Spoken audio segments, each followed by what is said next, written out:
Mad Squad, what's howling? It's Joe, aka Mad Joe C. I'm here with my brother Gabe, and this is going to be our review for Thor Ragnarok. So, the beginning is going to be party style, which is where I do non-spoilers, because there were some spoilers in this movie. And then the second half is going to consist of like all spoilers. So, me or my brother, neither of us have a rating for this movie. I usually have a rating, like an initial rating, like right when the movie's over, but for this one, I don't know what it is. It's not that because of anything I thought was bad of why I don't have a rating yet. It's just I just don't know what to rate this movie yet, in my opinion. So this movie and this non-spoiler review is going to be kind of short because there's not much I have to say, but it does fill in some plot holes like from some previous movies, from the first Thor movie, from Avengers Age of Ultron, and some other movies. It fills in some plot points of like why certain things were there, or why did this happen in this movie. So it fills in some plot points, and there are a few surprises, like things that things from the comics that translate into the movies. I didn't think it was going to translate that way. So there are like 3 or 4 good surprises. Everybody did good in their roles. Chris Hemsworth as Thor, Tom Hiddleston as Loki, Kate Blanchett as Hela, the Goddess of Death. All the characters did good in their roles. And who, you say your favorite character was Heimdall? Yeah. How come, like, it was Heimdall? I don't know. I just always really liked his character. And so he was like most hardcore and awesome and savagery in this movie. Doctor Strange also was in this movie for a good bit. He wasn't in it as much as I thought he would be, but then again, this isn't his movie. It's Thor's movie, so Doctor Strange was in the movie for just the right amount of time. Me and my brother both geek. Well, I started geeking out when... Oh, I was about to like get into some spoilers. Anyway, so me and my brother started geeking out when we saw Doctor Strange on screen. He wasn't there for as long as I thought he would be. He was there for just the right amount of time. And I think that's it for the spoiler review, because I don't have much I want to say without getting into spoilers. So the spoiler review starts in 3, 2, 1. So what was your favorite thing from the movie that consists of spoilers?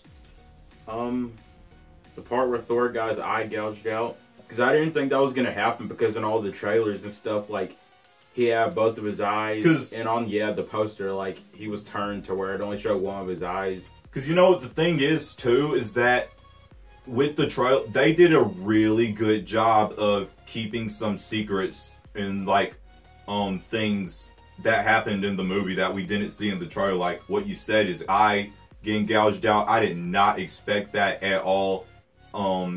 In the part where Thor and Hulk jumped at each other, like in the trailer, Thor was just in the gladiator clothes with his helmet on, but then in the movie, Hulk, like, his helmet was off, and then Thor, it was after Thor went like full god mode, and so it looked way more awesome when they jumped at each other in the actual movie. And then that huge like punch blast thing happened, kind of like how in Age of Ultron when the Hulkbuster and the Hulk both punched each other and did that like effect thing. That's what it kind of reminded me of.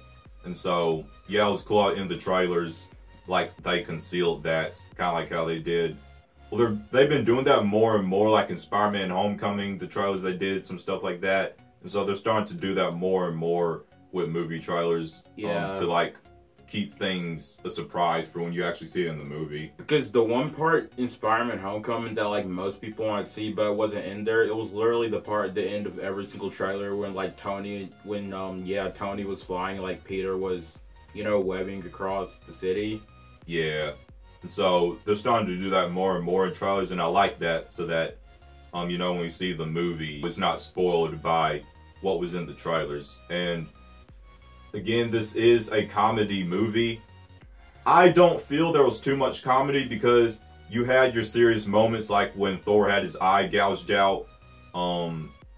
When Thor landed on, which by the way, this is my favorite scene, and I think you said it's your favorite scene too, was when Thor went full God mode, and he landed on the Rainbow Bridge and like started taking out all those undead soldiers. Like some of them he didn't even have to punch because like his lightning was just his lightning was bouncing off everywhere and just killing people like when he didn't even know it. And like well, when that happened and Led Zeppelin, I think it's Led Zeppelin, when that started playing in the background, I felt it was completely necessary. Same. I could already see people probably saying, oh, that music shouldn't have been playing when it's this serious fight scene, but I felt it was necessary because one, it wasn't the final fight, like, near the end of, like, it wasn't the final fight, it was just Thor taking on all those undead people. To me, it was necessary because the way the fight played out, the song really felt necessary the way the fight played out.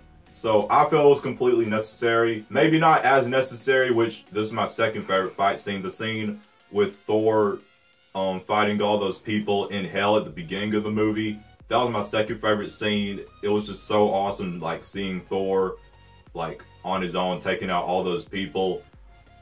I'm not like there could have been maybe some epic hardcore music there, but I still think it worked. But I definitely feel it worked for the Rainbow Bridge scene. Like, it was just such a joy. Like, I'd see the movie like 10 times over just to see that one scene alone where Thor's on the bridge taking out all those people. Things that I liked about the movie a lot, it wasn't grounded to just one place because there were 4 different places, and I feel Surtur and Doctor Strange were used just the right amount in the movie.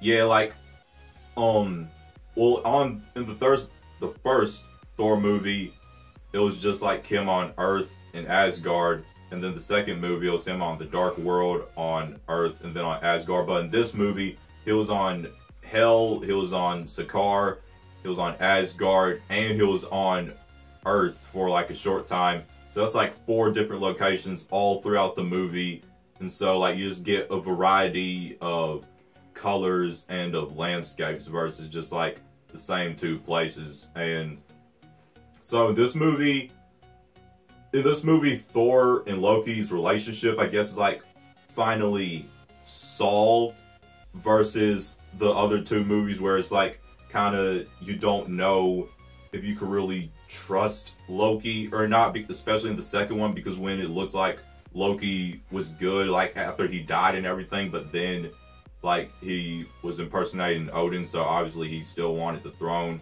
and because of he like took over the throne, because of all that is what caused Hela to basically be let out of her banishment or imprisonment. So it's because of all that, and they filled in some plot holes too, because the Infinity Gauntlet that was in the vault in the first Thor movie, and then Thanos has one in the end cutscene of Age of Ultron. People wondering like, so is there 2 Infinity Gauntlets? Or and then like nope, when you, like Hela, she was just walking and you see it, and then she's like fake, and she just like throws it down. So that was finally debunked, and I think there are a few more things that are like how Hulk got to Sakaar. You saw the Quinjet on Sakaar, so there are a few plot holes that were finally like fixed.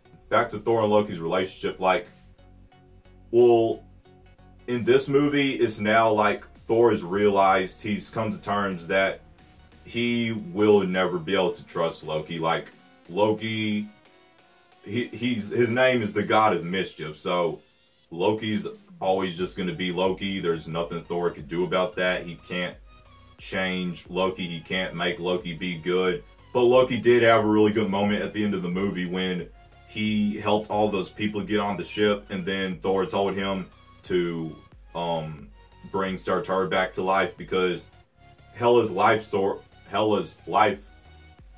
not life force, but Hela's power comes from Asgard.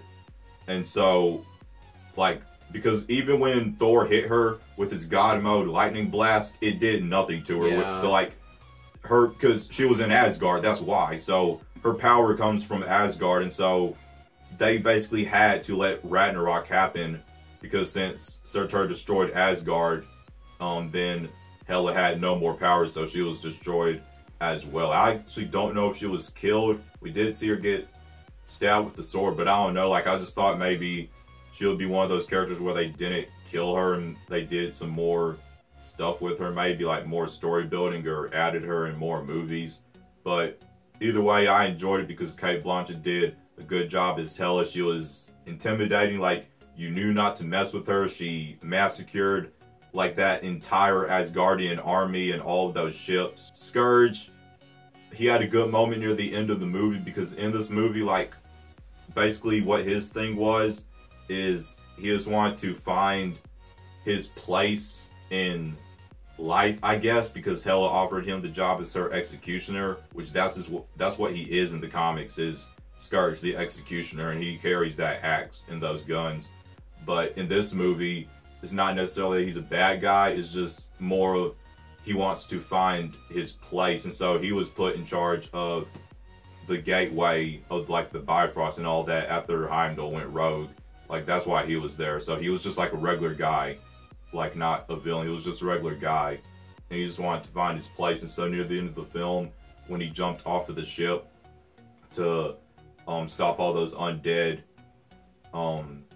warriors from getting on the ship with all the Asgardian citizens, when he jumped off and mowed all those people down, that was a really good moment for Scourge, and he was an enjoyable character. I liked that part when Thor like tapped into Heimdall's mind, and he could like create like a physical form of himself that could like move around and stuff.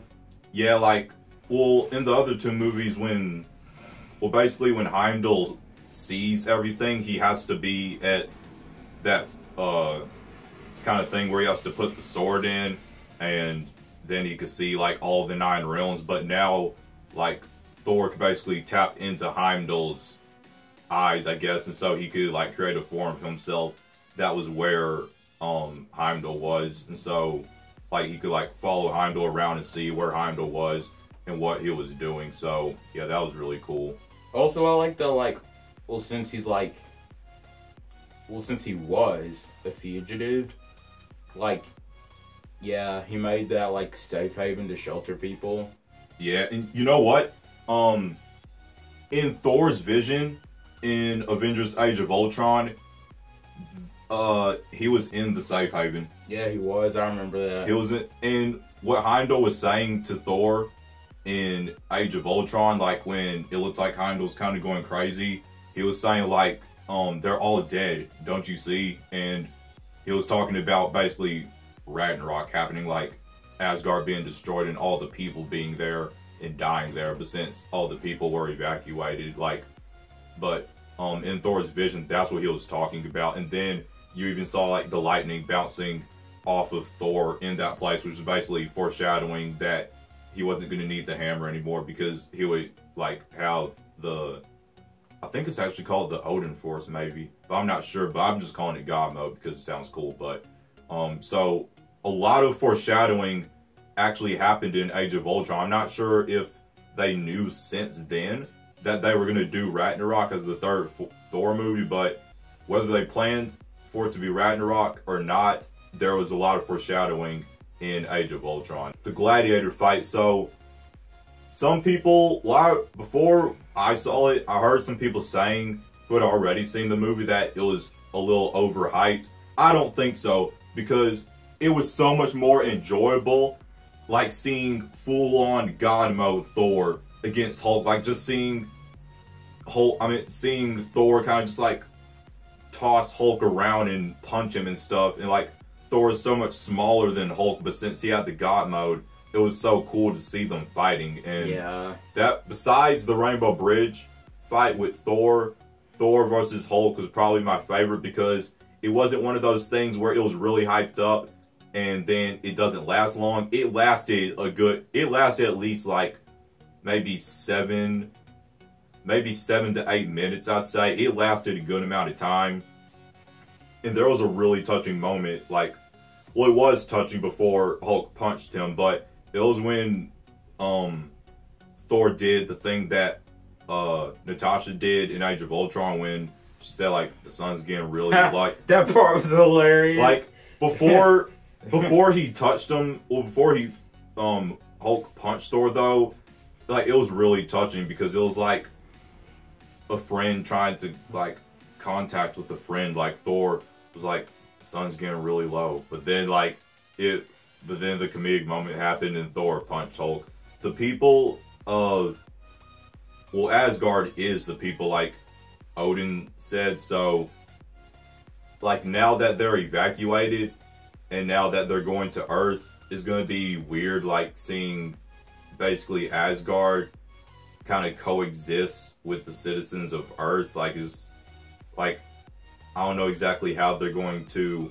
adapt because it was like Asgard had a huge population, so it's going to be kind of weird seeing them kind of like coexist with the people on Earth, and Earth already has a lot of people, so yeah, it's going to be kind of weird. That was our review for Thor Ragnarok. I hope you all enjoyed. My name's Joe, aka Mad Joe FC. Oh, me? Oh, Of course. I'm Gabe. You don't have a alias or another name? Nope. Well, I do, but I don't want to use it. I'm Joe. This is Gabe. Hope you all have a marvelous day. Mad out.